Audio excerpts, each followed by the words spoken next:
Authorities in California are dealing with a newly confirmed case of the coronavirus. It is happening in Santa Clara County, a county that includes the city of San Jose. Authorities there say this is another case with unknown origins, and that is especially concerning because it shows the virus is indeed spreading. This latest patient has been isolated at home. Now, we're talking more tonight about what this country looks like if we suffer a major outbreak here. Dr. Purvi Parikh is an infectious disease and immunology specialist at NYU Langone, and Lawrence Gostin is a professor of global health law at Georgetown. Welcome to both of you. Professor Gostin, let me start by asking you, if I might. Sure. Could the United States take the kinds of quarantine steps that have been taken in China? Could they do it legally? Could they enforce it? What would it look like, and would it be effective? I think it's inconceivable. I was actually talking to a senior official at the CDC the other day and, asked, could we do that in, say, New York the way they've done it in Wuhan or Hubei province?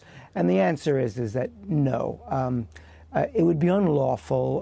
The Supreme Court would strike it down. But also, America is not China. We don't have the form of social control, intrusive surveillance. The public is just not going to tolerate it.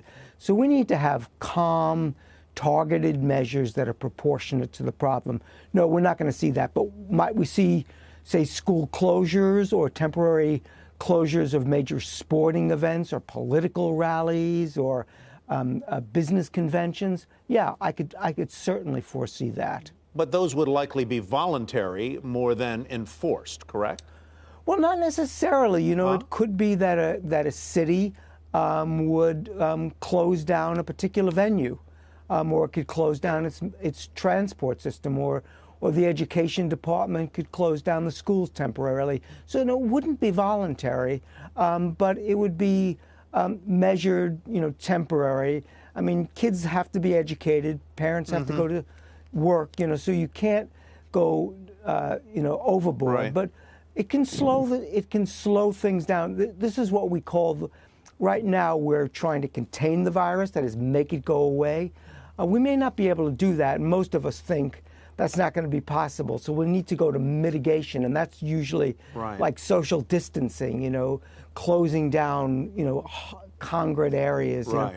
Remember, it spreads very rapidly in churches, cruise ships, prison systems, places, so we have to be real like careful. That. I want to come back to you and talk a little more about the legal authority that localities and maybe the federal government might have to enforce quarantines. But Dr. Parikh, I've heard from a lot of health professionals this week that there is a dramatic shortage of testing capability in the United States, maybe even more so than in other countries.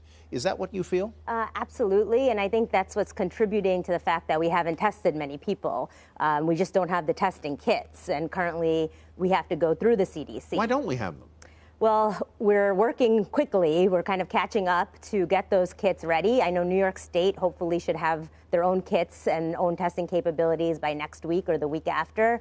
And I know Illinois and California are able to, but that is the biggest lag, is these barriers to getting efficient and quick testing done. And then once you have the test, you can find out definitively whether somebody has the illness or not. This feels like an illness that may lay dormant, which is really high risk because people who don't know they have it, they're asymptomatic, may be out in the society and contaminating people. Right, and that is the scary part because it can take up to 2 weeks to show symptoms, so you can have it and be walking around asymptomatically in public places. We're talking there with Dr. Gostin. Would a quarantine be effective if it happens in the United States? Is it an effective way to contain it? So if we are able to identify people quickly and quarantine them, that could help prevent the spread. Now, quarantines of large public places, I think it's too soon to go down that route. We're not there yet. No, not yet. So Mr. Gostin, let me just come back to that idea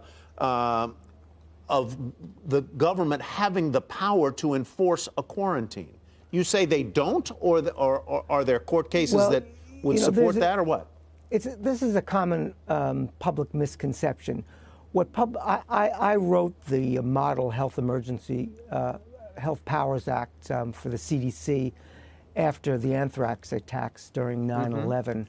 And basically what the law does is if somebody is known to be infected, you can medically isolate them for a period of time until they're no longer infectious. Or if a person's been exposed to the infection, you can quarantine them for the period of time just during the incubation period.